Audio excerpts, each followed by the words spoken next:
বাবার রুমের পাশ দিয়ে যাচ্ছিলাম, হঠাৎ মনে হলো একটু বাবার রুম থেকে ঘুরে আসি। অনেক দিন হলো বাবার রুমে যাওয়া হয় না। বিয়ের পর থেকে বাবার সাথে আগের মতো সময় কাটানো হয় না।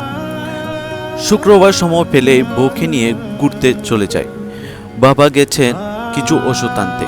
আমি বাবার রুমে ঢুকে দেখি রুমটা খুব এলোমেলো, খুব অগোছালো, ঠিক যেমন একটা ছোট বাচ্চার রুম।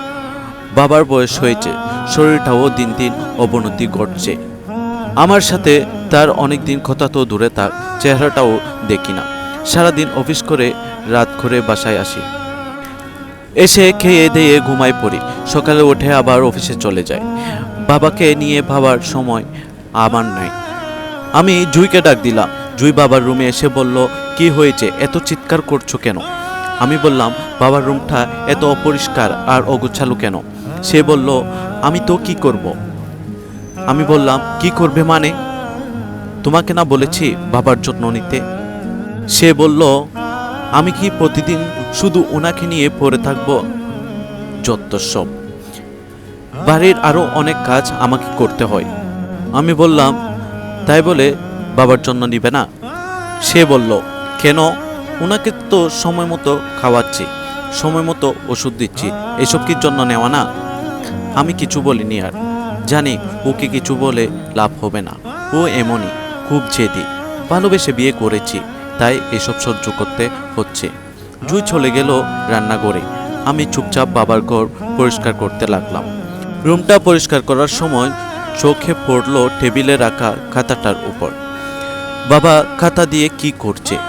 কৌতূহল বেড়ে গেল কি আছে তা দেখার জন্য। আমি খাতাটা নিয়ে প্রথম পেজটা খুললাম। প্রথম পেজে লেখা আছে আমার ডায়েরি। লেখাটা পড়ে খুব অদ্ভুত লাগলো। আমি পরের পেজ খুলতে দেখি মায়ের একটা পুরনো ছবি। বাবা মাকে অনেক ভালোবাসতো, কিন্তু মায়ের মৃত্যুর পর বাবা খুব পাল্টে গেলেন। মা যখন মারা যায় তখন আমি ইন্টারে পড়তাম। ওই সময় বাবা খুব ভেঙে পড়েছিলেন। আমি আর আপুরা মিলে অনেক কষ্টে বাবাকে সেই কষ্টটা বোলাতে পেরেছি। আমরা 3 ভাই বোন। আপুরা বড় আর আমি সবার ছোট। আমার আপুরা মানে ইরা আপু আর জান্নাত আপুর বিয়ে হয়েছে 2 বছর। তারপর থেকে বাবা আর আমি একা থাকি। জুই আর আমার বিয়ে হয়েছে 6 মাস হলো। বাবা অনেক আগে তার চাকরি থেকে রিটায়ার হয়েছেন। আমি পরের পেজটা উল্টালাম। সেখানে মাকে নিয়ে লেখা অনেক কবিতা আছে। আমি সব পড়ে একটু মুচকি হাসলাম। কয়েক পেজ উল্টানোর পর লেখা আছে, আজ আমার ছোট ছেলেটার বিয়ে। সে আর এখন ছোট নেই, অনেক বড় হয়েছে। সে এখন চাকরি করে। কাব্য এখন দায়িত্ব নিতে শিখেছে। আজ তার বিয়ে, মেয়ে তার পছন্দের। আমি না দেখে হা করে দিই। আমার ছেলে মেয়ের আশা আমি কোনোদিন অপূর্ণ রাখিনি, তাই তাদের পছন্দ মতো সব কিছু করেছি। জুই মা দেখতে খুব মিষ্টি। দোয়া করি তারা যেন সুখী হয়। এভাবে কয়েক পেজ পড়লাম, সবগুলোতে আমাকে নিয়ে লেখা। পরের পেজ উল্টিয়ে দেখলাম কাব্য এখন খুব ব্যস্ত। নিজের শরীরটাও দিন দিন অবনতি হচ্ছে। কাব্যের সাথে আগের মতো রাতের আকাশ দেখা হয় না। চায়ের দোকানে বসে আর চা খেতে খেতে বাপ ছেলের আড্ডা দেওয়া হয় না। সারাদিন ঘরে বসে থেকে খুব বিরক্ত লাগে। তাই বৌমাকে বলেছিলাম একটা ডায়েরি কিনে দিতে, কিন্তু বৌমা আমাকে বলল, বাবা এ বয়সে ডায়েরি দিয়ে কি করবেন? বাবা বলল, কিছু না, একটু লেখালেখি করতাম। জুই বলল, এত টাকা দিয়ে ডায়েরি না কিনে অল্প দামে খাতা কিনে লিখলেই তো হয়। আমি কিছু না বলে খাতা কেনার টাকা নিয়ে নিলাম। এখন খুব লজ্জা হয় বৌমার কাছ থেকে টাকা খুঁজতে। গত মাসে ওষুধের টাকা খুঁজতে গিয়ে অনেক বকা শুনতে হয়েছিল। বলেছিল, এত দামি ওষুধ না খেয়ে অল্প দামি ওষুধ খেলেই তো হয়। আমি সেই দিনও কিছু বলিনি। কিছু কিভাবে বলবো? কাব্যকে বললে সে ভাববে আমি মিথ্যা বলছি। সে তো আর আমার কথা ভাবে না। সে এখন নিজের ঘর সংসার নিয়ে ব্যস্ত। আমি চাই না তার সুন্দর সংসারটাকে নষ্ট করতে। এখন যে ওষুধগুলো খাচ্ছি সেগুলো খুব সস্তা, তাতে কষ্ট নাই। ছেলের সাথে আছি, এটাই তো যথেষ্ট। তবে বৌমা আমাকে একটু সহ্য করতে পারে না। আমি কিছু বললেই সে বিরক্ত হয়। কোমরের ব্যথাটা বেড়েছে। বৌমাকে ডাক্তার দেখাতে যাব বলে কিছু টাকা চাইতে গেলে বৌমা বলে সব ডং। তাই আর কিছু বলিনি। বাধ্য হয়ে এ মাসের ওষুধের টাকাটা বাঁচিয়ে রেখেছি ডাক্তার দেখাতে যাব বলে। কালকে বৌমা বলেছিল আমি নাকি তাদের সংসারের বোঝা, তাই সিদ্ধান্ত নিয়েছি আজকে ডাক্তার দেখাতে যাব। সেখান থেকে বাসায় এসে শেষবারের জন্য ছেলের মুখটা দেখে কালকে বৃদ্ধাশ্রমে চলে যাব। আমি আর পড়তে পারছি না, চোখ দিয়ে অনবরত পানি পড়ছে। যে বাবা আমাকে সামান্য কষ্ট কোনোদিনও পেতে দেয়নি, সে বাবা আজ হাজার কষ্ট ভোগ করছে। জুই এতটাই নীচ, ছি! নিজেকে ওর স্বামী বলতে লজ্জা হচ্ছে। আমি চুপচাপ রুম থেকে বেরিয়ে আসলাম।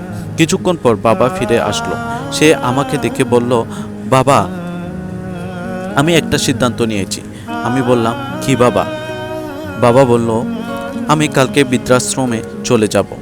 আমাকে কি অফিসে যাওয়ার সময় আশ্রমে নামিয়ে দিবি? কথাটি বলে বাবা চলে গেল। আমাকে কিছু বলার সুযোগও দিল না। আমার পাশে জুই ছিল। সে খুশি হয়েছে।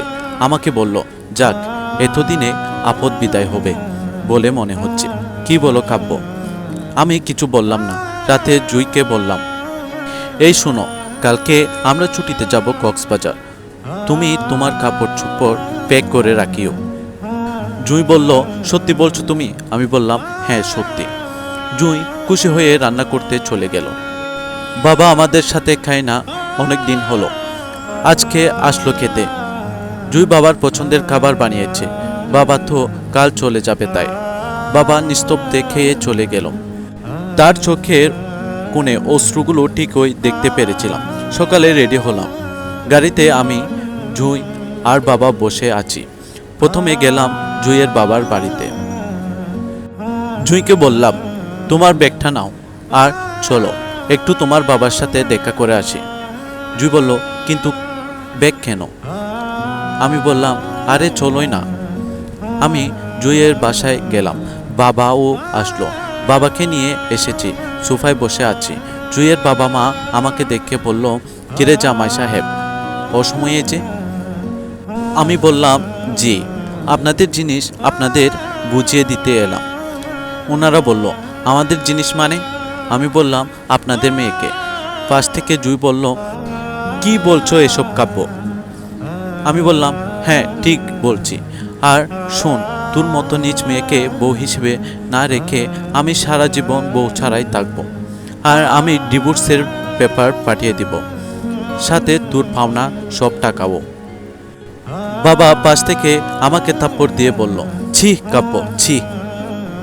তোকে আমি এই জন্য মানুষ করেছি, নিজের বউয়ের সাথে কেউ এভাবে ব্যবহার করে? মাফ করবেন বেয়ান সাহেব, আমি কাব্যকে বুঝিয়ে বলবো সব। জুইয়ের আব্বু আম্মু কিছু না বুঝে বলল, কাব্য, বাবা কি হয়েছে খুলে বলো। বাবা হয়তো টের পেয়েছে। আমি বাবাকে বললাম, আব্বু তুমি গাড়িতে গিয়ে বসো, আমি আসছি। আব্বু যেতে রাজি না। বাধ্য হয়ে চিৎকার দিয়ে বললাম, তোমাকে যেতে বলছি, যাও। আব্বু চলে গেল। তারপর জুইয়ের আব্বু বলল, জামাই সাহেব কি হয়েছে? আমার মেয়ে কি ভুল করেছে? জুই বলল, কাব্য, আমি কি করেছি? আমি তো তোমাকে অনেক ভালোবাসি। আমি বললাম, চুপ কর তুই। তোর মতো মেয়ের মুখে ভালোবাসি শুনতে ঘৃণা লাগে। আর হ্যাঁ, আপনাদের মেয়েকে ভুলেও আমার চোখের সামনে যেন না দেখে। জুইয়ের আব্বু বলল, আমার মেয়েটা কি করেছে সেটা তো বলো। আমি বললাম, কি করিনি সেটা জিজ্ঞেস করেন। যে বাবা আমাকে এতটা বছর কষ্ট করে বড় করেছে, নিজে হাজারো কষ্ট সহ্য করে আমাকে মানুষ করেছে, নিজের কষ্টগুলোকে লুকিয়ে আমাদের ভাই বোনদের সুখের জন্য লড়াই করেছে, সে বাবাকে আপনার মেয়ে আপদ বলে। বাবা শব্দটা মানে কি সেটা আপনার মেয়ে জানে না, ওকে শিখিয়ে দিবেন। আর হ্যাঁ জুই, তুমি শুনে রাখো, আমার বাবা তোমার কাছে আপদ, কিন্তু আমার কাছে সব কিছুর ঊর্ধ্বে, আমার কাছে সবচেয়ে দামি, সবচেয়ে প্রিয়। জুই আমাকে জড়িয়ে ধরে বলল, সরি কাব্য, আমাকে ক্ষমা করে দাও। আমি বললাম, আমি পারবো না, ক্ষমা করা আমার পক্ষে সম্ভব না। তুমি বাবাকে আপদ মনে করো, তাই না? বাবাকে এত কষ্ট দেওয়ার পর কিভাবে ভাবলে আমি তোমাকে মাফ করব?